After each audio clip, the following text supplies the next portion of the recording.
อดแขนออกแล้วไหมป๊อปปี้ถอดแขนออกถอดแขนออกโลดได้ออกเลยแขนมันเด้งอกลกระดอบอยู่บัดนี้ยังงูว่าบัดนี้เอาแขนเบื้องนี้ได้สะแขนเบื้องนี้ให้ได้บัดนี้ได้ย่อขึ้นได้จังหน่อยนี่อ้าวเห็นหน้ามูอยู่บัดนี้ปีนบ่ได้เช็ดเอาแขนออกหมดแล้วยังเห็นได้กระดอบอยู่นี่เอาเช็ด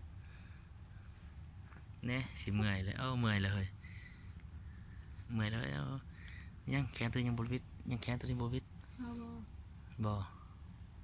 ยังแขนตัวนี้มันออกพุดบัดนี้แหละได้เลยนี่จับออกให้ได้วะนี่ยังเลย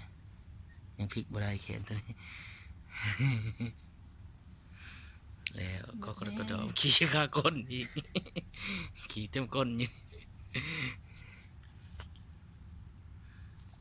นี่สิได้แล้วนี่ได้แล้วธรรมชาติมันเห็นบ่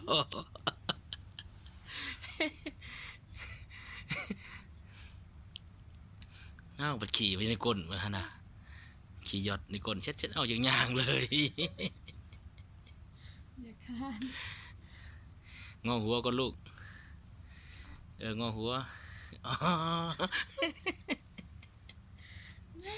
งอหัวไปนั่นแล้วบ่ไปอยู่ทางหน้ามันพูดเจ้าไปอยู่ทางหน้าฮันดีเดี๋ยวนั่นแหละบ่ลูกนั่นเลยงอหัวนี่เจ็ดมันนี่ไปบ่ได้ยังขาเอาแขนเบื้องนั้นได้ซะพอดีเมื่อยก่อนวันนึงยังบ่เมื่อยเราจะมันห้องแอร์พอยังบ่แอร์อยู่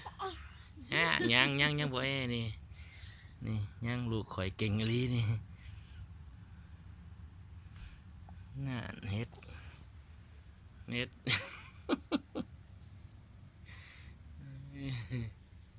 ย่อบ่ลูกเมื่อยเลยเนาะพอแล้วบ่มันได้เลยปะเลยแหละปะมันอีกนิดนึง